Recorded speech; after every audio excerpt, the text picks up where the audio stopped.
Olá, você está no Teoricamente, um podcast da Escola Paulista de Psicanálise do Instituto Hécatos.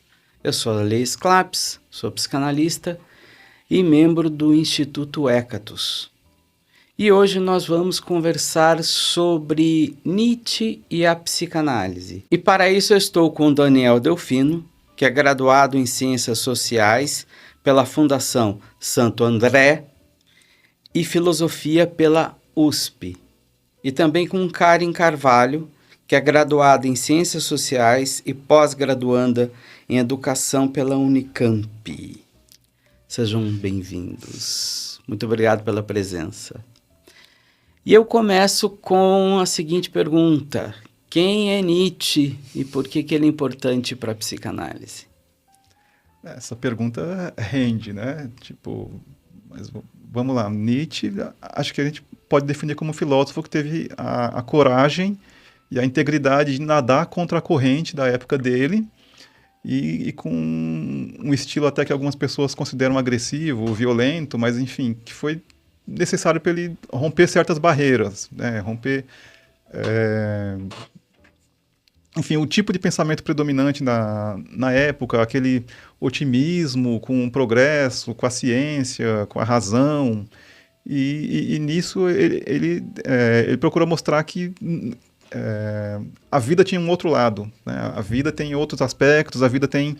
ele é um filósofo que se interessou por tudo aquilo que a filosofia antes dele deixava de lado, né? As questões da vida material, individual, da corporalidade das pessoas, a questão do sexo, da alimentação, enfim, ele tinha esse estilo, essa característica de romper com os padrões, e eu acho que ele preparou o caminho para a ruptura que mais adiante o Freud iria fazer, né? Ele preparou o caminho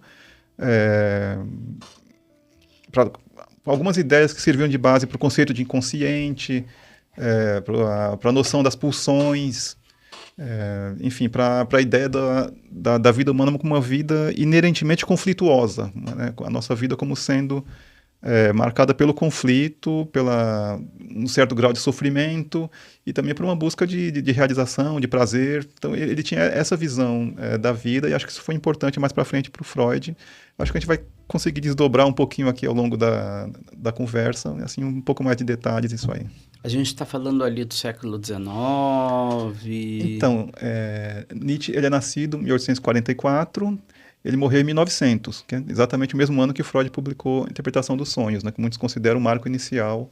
Agora, o Nietzsche ele viveu os últimos 11 anos da vida dele num estado de colapso mental, assim, né? As pessoas vulgarmente diziam que ele ficou louco, né? Ele enlouqueceu. Então, os últimos 11 anos da vida dele não foram produtivos. Então, ele, né, lá por volta de 1889, foi os últimos anos assim, onde ele estava lúcido ainda, escrevendo e atuando, né?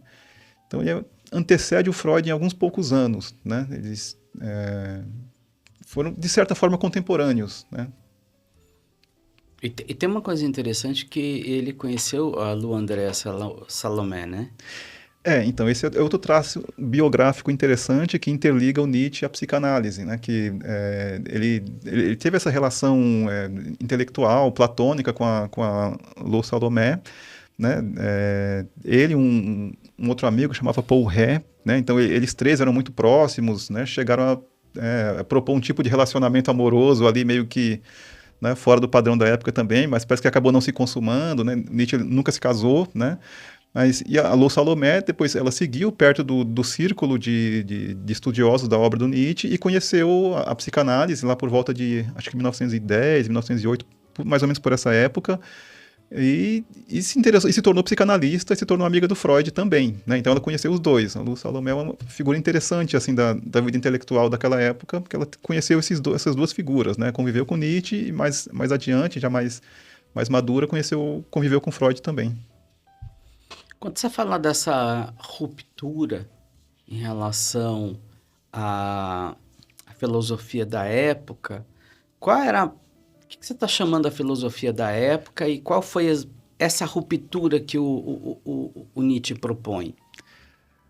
Bom, vamos lá. Ele era um sujeito bem ambicioso, assim. Ele queria demolir nada menos que 2000 anos da tradição filosófica europeia. Ele entendia o seguinte, que só para ter uma ideia, assim, ele começa a carreira dele numa disciplina que é a filologia, né, que hoje ainda existe nas faculdades de letras, mas assim, é meio que antecedeu a linguística, né, filologia era o estudo dos textos antigos, né, então os textos gregos, latinos, então os filólogos traduziam esses textos, davam uma versão definitiva deles, faziam vocabulários, glossários das línguas antigas, né? Então ele era versado em grego e latim, e especificamente em grego, ele era muito interessado pela cultura grega, né? Então o primeiro livro dele é O Nascimento da Tragédia, e nesse livro ele já inverte um pouco toda a interpretação que se tinha da filosofia grega, consolidada há séculos, que é o seguinte: ele considera que o aparecimento da filosofia de Sócrates, Platão, ali começa a decadência do pensamento grego, né? Então é o contrário, as pessoas, né, a narrativa tradicional da história da filosofia diz: existem os pré-socráticos, que eram os filósofos ali que faziam as especulações sobre a natureza, e aí vem Sócrates e coloca as questões reais, né, do que é, enfim, o fundamento da vida humana, o que é a justiça, a bondade, a felicidade, né? Sócrates aparece como personagem dos diálogos de Platão, né, que é a figura que apresenta Sócrates para o mundo. Sócrates nunca escreveu nada, né? E aí há quem diga que toda a história da filosofia ocidental, nós estamos falando do mundo europeu ocidental, né? Para a gente não vamos conseguir entrar, enfim, na interlocução com outras regiões do mundo, outras formas de pensamento. Estamos falando aqui da tradição europeia ocidental, né? Então, Platão, algumas pessoas dizem que toda a filosofia ocidental é comentário sobre Platão, porque vamos lá, agora eu vou ter que entrar assim, na questão da origem da metafísica no pensamento ocidental, que é o seguinte: o problema que os filósofos gregos tentavam responder, quer dizer, dos fundamentos do mundo, o fundamento da realidade, o que explica a realidade, o que é o mundo, o que é aquilo que hoje a gente chama de natureza, né? E esse fluxo constante de mudança que a natureza apresenta, os conflitos, a questão, né, de que tudo se transforma, né?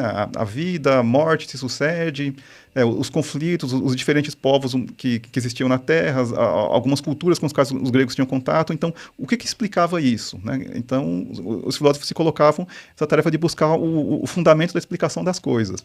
E o Platão, ele vem com a ideia de que o fundamento não está nas próprias coisas, mas está em algo transcendente, em algo ou seja, algo que está para além dessa própria realidade, né? Então ele dizia que o ser das coisas, né, ele vem com essa ideia de que existe um ser das coisas, que cada objeto individual participa um pouco desse ser, né? Eu vou tentar não ser muito complexo, mas explicar. Por exemplo, sei lá, você tem, né, você tem aqui uma mesa, né, você tem uma caneca, né?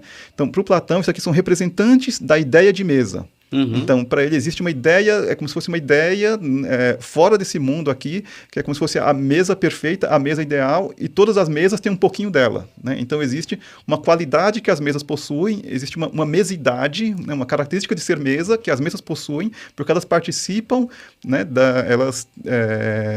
elas têm algo desse ser ideal mesa. E assim com todas as coisas, né? Então existe o homem, o cavalo, cada espécie animal, né? E os próprios conceitos morais também. Então existe a justiça, existe a verdade, existe a bondade, existe a beleza, né? Então, como conceitos, num certo mundo das ideias, e o mundo real, ele é apenas aparência, né? Então tem a famosa alegoria da caverna, do Platão, que já foi muito comentada em vários produções culturais, né, enfim, vem sendo debatida essa ideia de que o mundo que a gente vive é apenas aparência e o mundo real está nas ideias, né?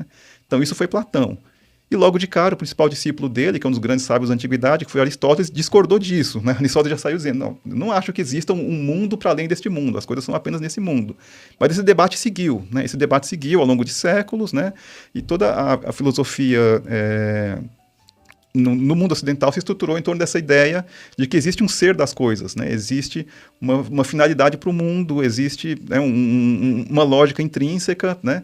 E isso durou milênios, e isso se acoplou com o cristianismo também, né? Então, o cristianismo, ele meio que se adaptou à filosofia platônica. Acho que mais para frente a gente pode comentar um pouco sobre a hostilidade do Nietzsche ao cristianismo, né? Mas Voltando então, eu estava falando do começo da carreira dele. Ele começa a carreira dizendo que o aparecimento do pensamento de Sócrates e Platão na Grécia é a decadência e que o verdadeiro auge do pensamento da cultura grega estava na época um pouco anterior, que é a época das tragédias, né? Uhum. Então ele trabalha, né, e ele faz essa reinterpretação da filosofia grega e ele introduz dois conceitos para explicar as duas tendências opostas que existiam na cultura grega, que era o de apolíneo e dionisíaco, né? Ele se baseia nessas duas figuras, dois mitos, né, duas divindades, né? Um Apolo representava o equilíbrio, a racionalidade, a serenidade, né, aquela forma estética harmônica, perfeita. A razão. A razão. E Dioniso era o caos, né? Era a desordem, eram os impulsos, era a impulsividade, era,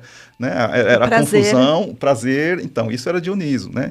Então, ele dizia que, a partir da época socrática, a cultura grega e, por extensão, toda a cultura ocidental passa a sofrer de um excesso de Apolo e uma carência de Dioniso. Né? Então, o Nietzsche, podemos dizer assim, respondendo de novo a pergunta que você colocou no começo, ele seria uma espécie de profeta de Dioniso. Né? Então, ele é o cara que quer retomar, digamos, na nossa cultura, a figura, essa representação do dionisíaco, né? Daquilo que existe de caótico, de confuso, de desordenado, de imprevisível e de prazeroso também. Né? Uhum. Então, ele faz essa inversão. Essa obra que ele lança não foi bem aceita na época, né, daquele que escreveu, não foi, e ele acabou abandonando a profissão de professor universitário, durou pouco tempo essa atividade como professor de filologia, e se dedicou a viajar ali por vários países da Europa, viveu um tempo na Suíça, um tempo na Itália, um tempo na Alemanha, viajando e escrevendo. E a minha impressão é que, ao longo da obra dele, ele vai se tornando mais radical, mais agressivo na crítica dele à metafísica. Né? Então, ele começa a dizer, olha, a gente precisa inverter tudo. Quer dizer, não existe essa coisa de um outro mundo, não existe o pecado original da mitologia cristã, não existe recompensa após a morte, a vida é esta aqui. Né? Nós estamos neste mundo, neste corpo, nessa vida, e é essa vida que nós temos que viver. Né? Então ele começa a trazer a filosofia para esse terreno. Né? Ele procura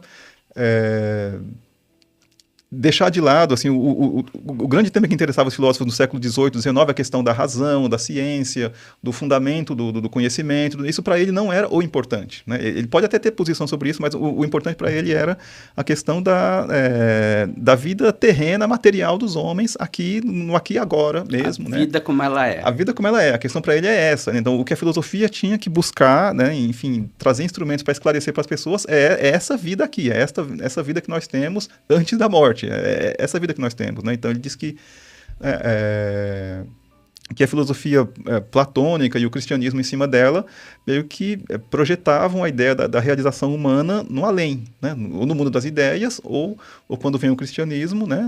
Na vida após a morte, na recompensa nos céus, nesse tipo de coisa.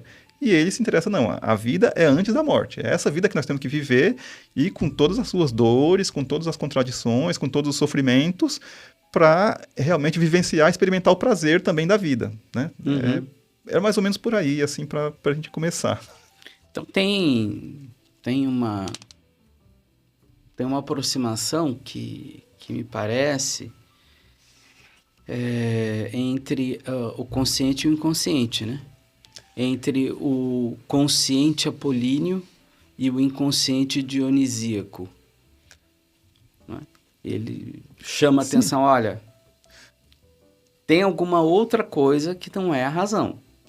Eu acho que é isso, então. Acho que essa é a ideia, né? De que, enfim, a gente pensava, a filosofia, quando ela começa, né, a querer se emancipar um pouco do cristianismo, da teologia cristã, né? Então, vem desde o Renascimento um movimento para tentar fundamentar uma ciência material que não esteja baseada na religião. Então a gente tem Descartes, a gente tem Kant, a gente tem uma sequência de pensadores que procuravam valorizar a razão.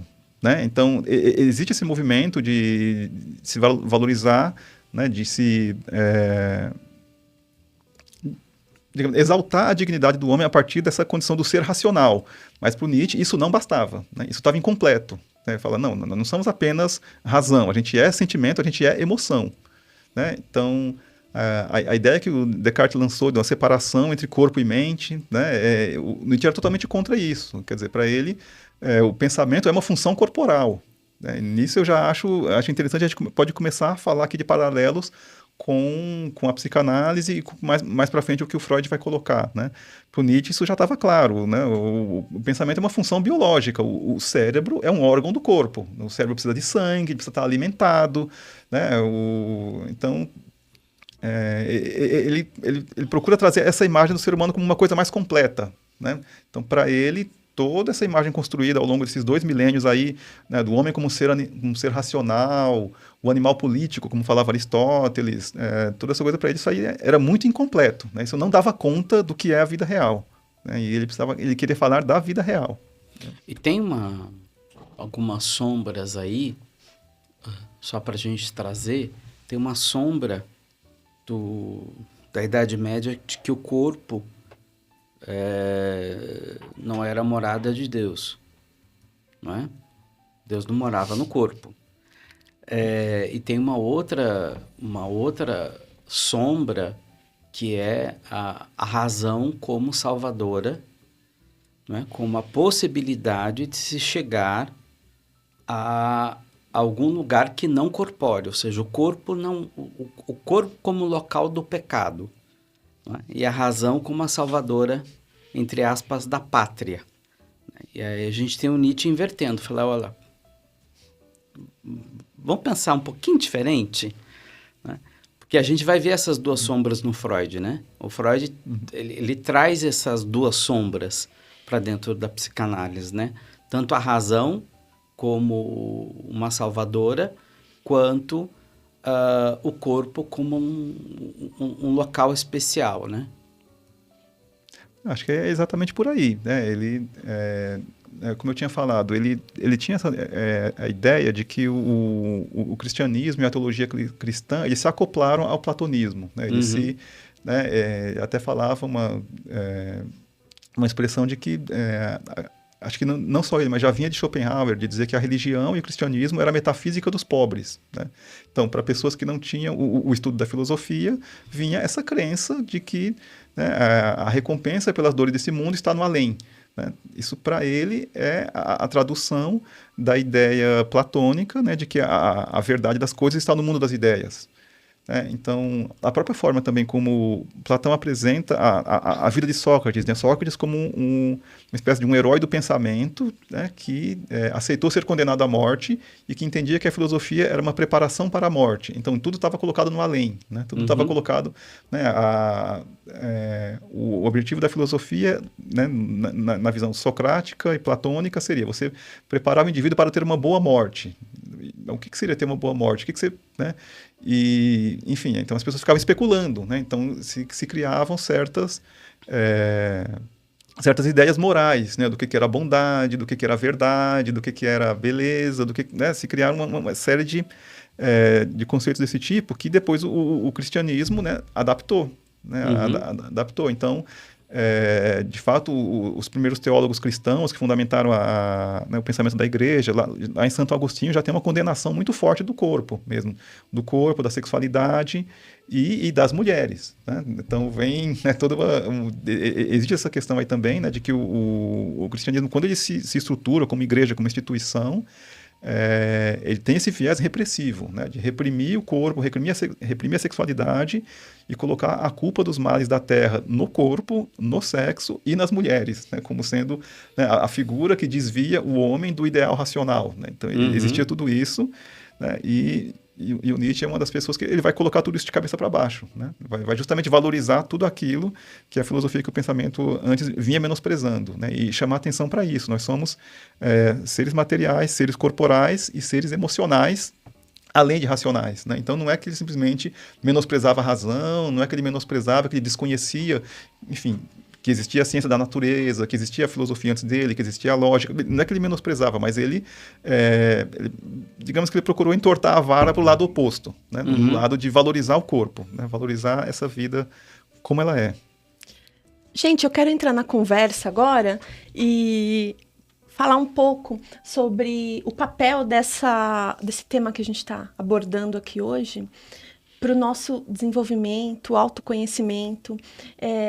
Eu estou ouvindo vocês falando, né, e pensando quanto isso hoje, né, na nossa vida, no que isso vai contribuir para a nossa análise, para pensar esses sintomas e o nosso sofrimento.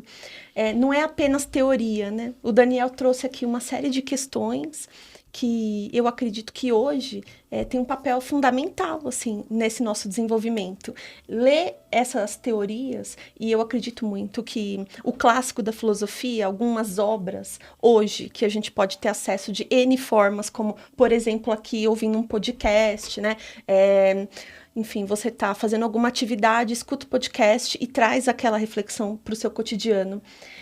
Tem muita bagagem histórica de coisas que aconteceram, né? A gente está falando aqui sobre essa divisão corpo e mente, como isso é presente até hoje, e quanto para a gente se entender, a gente tem que ir além de algumas dessas divisões. Então, desenvolver conhecimento, ler teoria, refletir sobre essas questões, independente do meio que você está utilizando para absorver esse conteúdo, é muito importante. Acho que a gente não faz e não passa por esse processo de fazer análise, né? Eu faço análise há mais de 10 anos. Eu não conseguiria passar por isso sem ler obras como algumas obras do Nietzsche. Depois eu vou falar para o Daniel trazer mais para a gente indicar algumas referências, né, que a gente pode ler. Mas eu acho que é fundamental ir além dessas divisões. E é uma questão, um legado. Até hoje, a gente pode usar essas obras, né, da filosofia para ir além dos desafios que a gente tem cotidianos e para a gente se entender.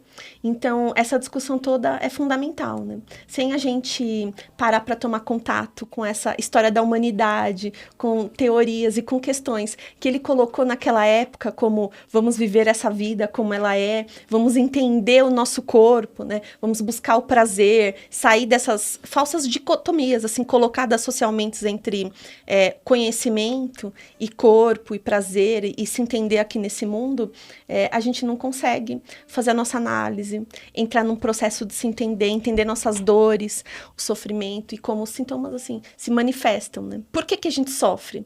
E será que essa vida é só isso, né? Essa vida, ela mundana, ela é só esse sofrimento e em algum momento a gente vai viver outra coisa? Ou se a gente se entender aqui, entender esse sofrimento, entender por que as coisas estão assim colocadas, processos sociais, a gente consegue ser feliz, né? E buscar uma vida assim mais tranquila. Tem uma sombra que eu pensando naquele retrato do Charcot, parece que sintetiza um pouco o que o Daniel, que vocês estão trazendo, que a Karen está trazendo, que é esse sofrimento entre a razão, essa dicotomia entre a razão e o corpo, né? Que a psicanálise tenta, de alguma forma, conciliar, não é? Mas essa dicotomia ela está presente ainda hoje, não é? Na forma de... Bom, se você não está bem, eu te dou um comprimido. Não é? Ou seja, eu vou te normatizar de alguma forma. Não é? Se você sair de um determinado padrão moral, ou cristã, ou, diria eu, empresarial, ou qualquer uma que seja, você precisa de algo que te devolva a essa norma, se não na época cristã, como colocou o Daniel, né? O pecado está no corpo e nas mulheres, né? Nada mais próximo do que aquele famoso quadro do Charcot, onde o Freud teve aulas. E um pouco, me parece que da história da psicanálise é tentar trabalhar com essa dicotomia, né? Que o Nietzsche traz, né? Olha, veja bem, não é só razão, não é? Não é só pecado, não é só moral, não é só após a morte. As mulheres não são a causadora dos males do mundo. Então, a gente tem essa sombra que vem nos acompanhando e denunciada, me parece que pelo Nietzsche, até hoje. Não é? E quando eu penso, quando ele traz a questão da tragédia, né? E não só da tragédia, mas a tragédia ela já é uma elaboração do próprio mito, né? Enquanto Platão denunciava o mito como algo menor, o Nietzsche traz o mito como algo maior. Olha, essa elaboração imaginativa é muito mais importante do que essas elucubrações da razão, né? E aí está posta uma dicotomia aberta até hoje, né? Com outras roupagens, né? Empreendedorismos, como ser feliz, tem um jeito de ser feliz. Fórmulas. Tem fórmulas. Eu acho que liberdade e singularidade estão juntas nessa discussão. E questionar os incômodos, né? As fórmulas pré-determinadas em que a gente é levado a tentar se encaixar e que, na verdade, são falsos moralismos.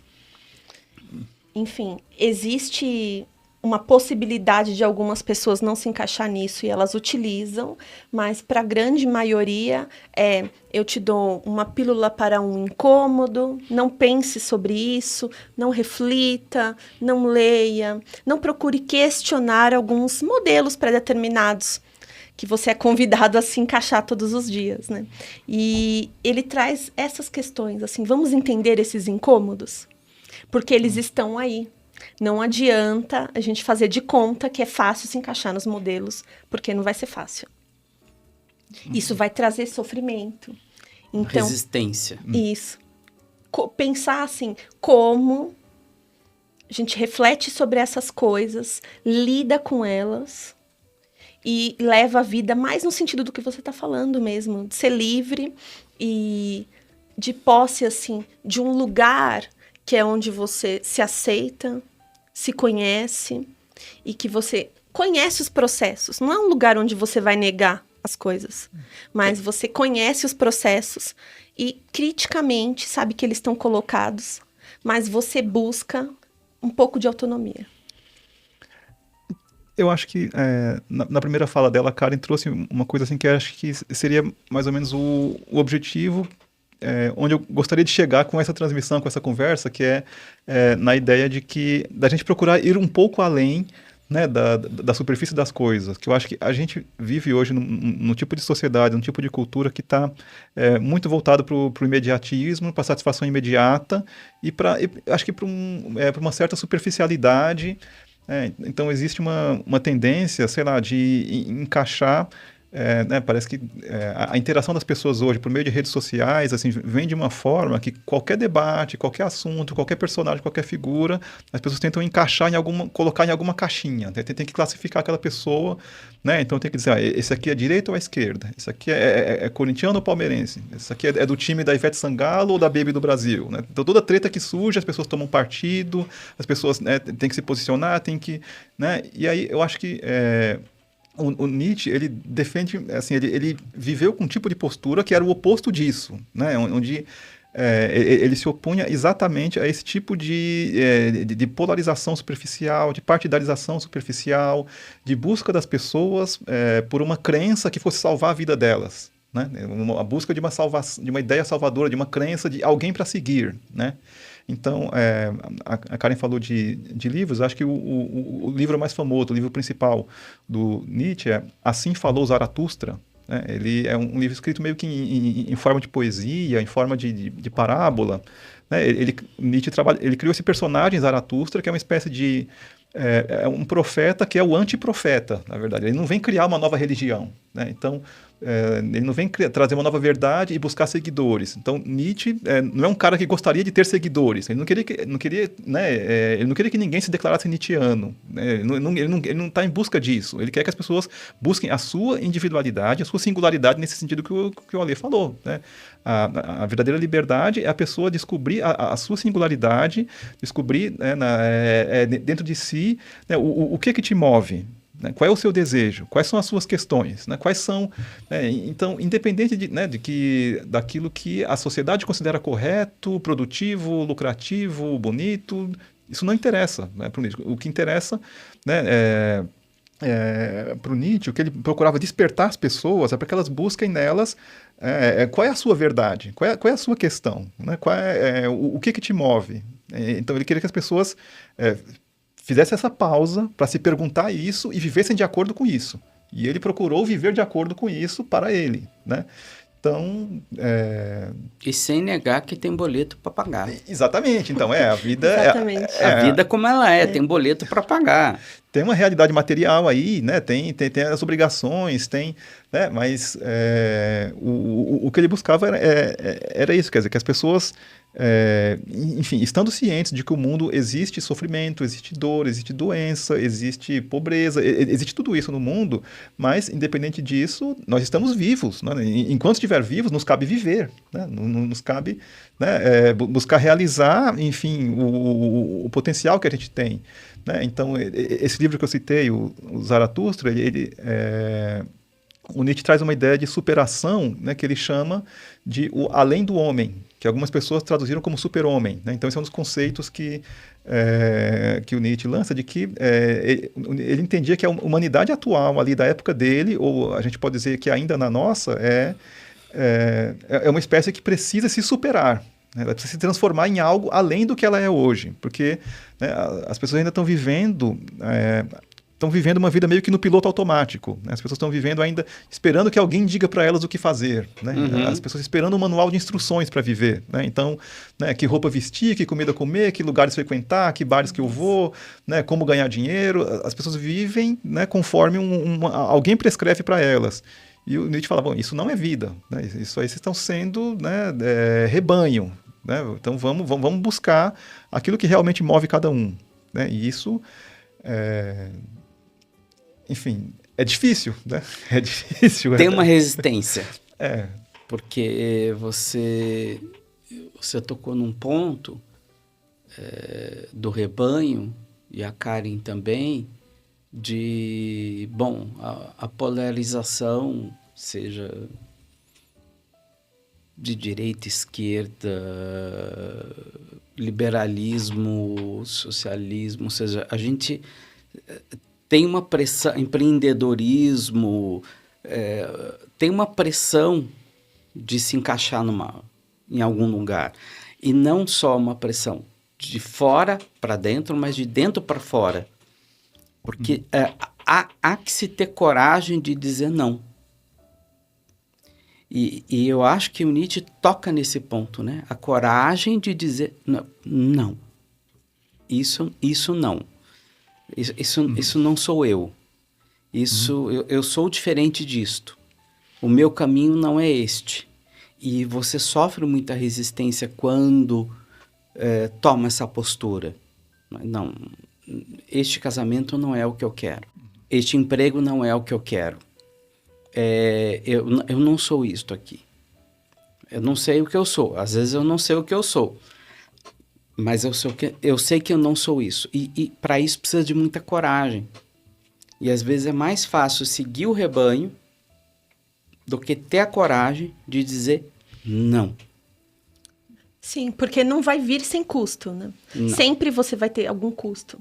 E especialmente numa era dessas grandes redes sociais, com vídeos curtos, vídeos longos, formas, hoje nos ataca, assim, o celular, especialmente, que é um super equipamento aqui, ó, tá sempre do lado, né?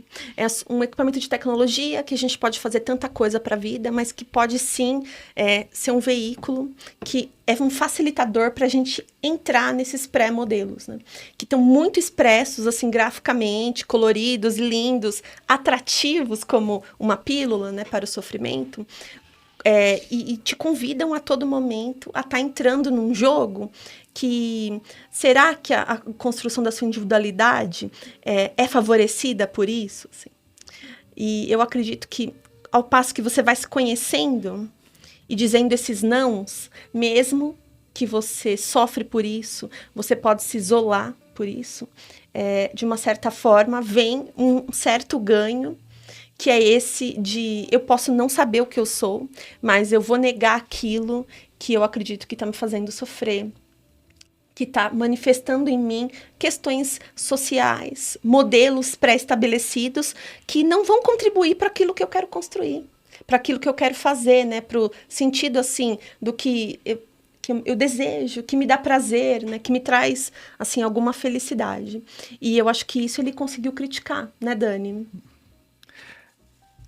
Então, eu acho que existem alguns paralelos, assim, né, entre uma filosofia como a que o Nietzsche construiu e um processo de análise, por exemplo, uma sessão de análise. Tem alguns paralelos ali, né, que então, esse entendimento da vida como conflito, né, e como uma travessia que você tem que fazer, né, para alcançar alguma realização. Existe uma travessia ali, né, existe um percurso a ser feito, existem dores que tem que ser, você tem que encarar de frente, você não tem como contornar, existem problemas que não tem como você contornar, então vamos falar sobre eles, né? Vamos passar por eles.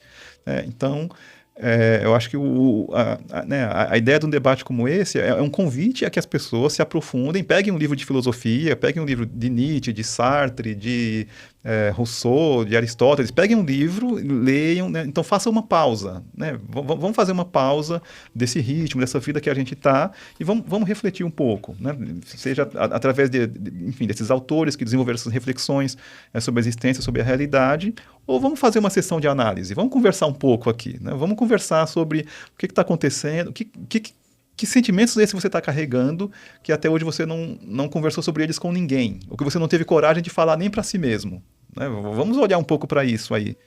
E olhar para isso é libertador, né? E é essa liberdade, é esse tipo de liberdade que o Nietzsche buscava. O aqui e agora é muito difícil. A liberdade do aqui e agora é muito difícil. Porque no aqui e agora a gente carrega o moralismo, a gente carrega... E quando a gente fala moralismo, eu queria precisar essa palavra, que é qualquer receita de bolo de como viver. Isso é moralismo. Qualquer receita de bolo de como viver. Olha, esse bolo é bom e esse bolo não é bom. Você disse isso, é uma atitude moral, que é bem diferente de eu provei este bolo e gostei, eu provei este bolo e não gostei. É completamente distinto. Né? O moralismo ele opera numa direção que diz como as coisas devem ser. Né? E para isso tem um mercado aí de moralismo gigantesco. Né? Antes a gente tinha uma moral cristã, né? Imperando tô falando de Ocidente, né? Uhum. E hoje não, hoje a gente tem um mercado aberto de várias correntes morais, empreendedorismo, direita, esquerda, cristianismo. No próprio cristianismo a gente tem aberto várias correntes, e se não tomar cuidado, a própria psicanálise tem aí os seus moralismos, né? Lacanismos, bionismos, kleinismos, freudismos, ou seja, até como um analista deve ser, né? E negando a singularidade de cada um. Né? Muitas vezes o moralismo começa dentro das próprias sociedades psicanalíticas que não permitem que o analista seja singular, né? Que ele opere de uma forma singular. né? Que aquele par seja singular, né? Que quando a gente diz que a gente opera sem desejo, sem memória, sem desejo de compreensão e com evidência mínima de sentidos, o espaço para que aquele analista possa ser singular também, né? Que é um outro fator que me parece que une Nietzsche com a psicanálise, né? Que olha, todo tipo de moralismo, e o moralismo ali no Nietzsche estava sendo denunciado como o apolismo, Em excesso, né? em excesso, ou o moralismo cristão, né? Denunciado como algo que diz como você deve ser. Esse deve ser é que é pesado, né? E sem desconsiderar que a gente tem boleto para pagar, né? Ou seja, a gente tem que viver a vida como Sim. tá posta. Mas como que a gente consegue ser alegre nisso tudo? Nem digo ser feliz. Essa palavra já daria uma outra discussão, né? Mas alegre é mais simples, né? A alegria é mais simples, né? No meio disso tudo, né? E uma sessão de análise é um local onde você está ali em total liberdade para pensar e sentir, e é uma dificuldade tremenda. Sim, é um processo que não vai ser fácil. Não é, Daniel? Atingir a simplicidade às vezes é um desafio, né? Atingir a leveza, atingir... Né? Uma das imagens que o Nietzsche usa para esse além do homem é o de uma criança, né? No Zaratustra ele usa um pouco a imagem de algo como uma criança, que é o ser que ainda não internalizou essas restrições, né? Que procura viver, procura estar ali no instante, né? E viver ali o que está acontecendo, né?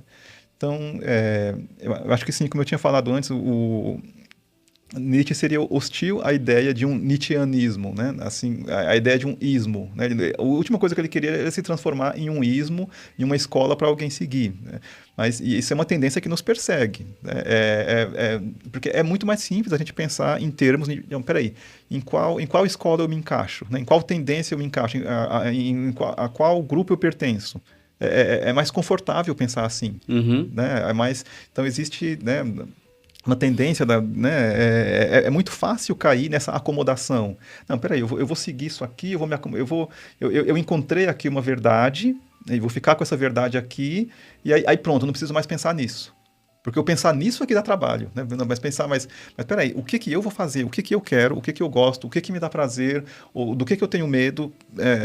Pensar, né, a partir de si mesmo é um ato que requer coragem, né? Requer disposição, requer força, requer, né, um preparo, né? E as pessoas evitam, né? Então, por isso que essa tendência e tem sempre... Né, como você falou, vários moralismos na prateleira, né? Saiu aquela coisa hegemônica do cristianismo que existiu até a época do Nietzsche, do racionalismo, né? E hoje você tem vários tipos de moral na prateleira, mas sempre moralistas, né? Sempre procurando substituir o indivíduo nesse momento da sua tomada de decisão, né? Tipo, oferecendo para ele, não, nós já decidimos, nós já escolhemos, é assim que deve ser, né? É assim que você deve fazer. É assim que você deve falar. Então, é assim que... né, existe essa oferta variada aí de estilos de vida, de ismos, né, de tendências para seguir. E, enfim, o Nietzsche é a pessoa que nos alerta contra isso. Né? Não, peraí, você está seguindo isso por quê? Né, um dos livros dele chama Genealogia da Moral, né, onde ele procura, né, explicar de onde que vem essa ideia de que o indivíduo deve obedecer uma certa noção de certo e errado. Né? Outro livro dele importante, Para Além do Bem e do Mal. Né? Tipo, o que é bem, o que é mal? Quem disse que isso é bom e quem disse que isso é mal? Né? Por quê? Você leva esse porquê até o fim. Né? Você tem que levar essa pergunta por quê? Por que eu faria isso? Por que eu concordaria com isso? Tem um aforismo no Para Além do Bem e do Mal que eu gosto bastante, que é o 43, onde ele vai fazendo uma construção muito interessante. Olha, se algo consegue atender a muitos gostos, alguma coisa está errada. Alguma coisa está muito errada, porque é uma pasteurização. Ele não usa essa palavra para ficar mais fácil para o ouvinte e telespectadora, né? Olha, toma cuidado com aquilo que é massa, né? Porque se atende a muitos gostos, a qualidade daquilo do que você está ofertando é baixa, né? E ele termina o aforismo dizendo raridade para as pessoas raras, não é? Mas sem elitismo é dizer assim, olha, seja singular, né? Aquilo que atende muitos gostos não é singular. E onde está você no meio disso tudo? Onde está a sua singularidade no meio disso tudo? E tem uma outra frase dele que eu gosto muito, essa eu não sei exatamente onde está. Não existem fatos eternos como não existem verdades absolutas, não é? O que é um paradoxo, porque se essa frase for uma verdade, né, e eu gosto dessa brincadeira que ele vai fazendo, né, consigo mesmo, né, porque daí você cai no paradoxo. Espera aí, então o que eu estou dizendo também não é uma verdade. Então, cria um espaço de pensamento e singularidade. Como todos os nossos podcasts, sempre dá vontade de continuar falando. Sim, sim. Não é? Mas fica o convite para vocês voltarem, para a gente discutir um pouco mais esses e outros assuntos. Muito obrigado, Karen. Muito obrigado, Daniel. E a gente se vê num próximo episódio. Muito obrigado. Obrigada. Obrigado. Até Tchau, uma tchau. próxima.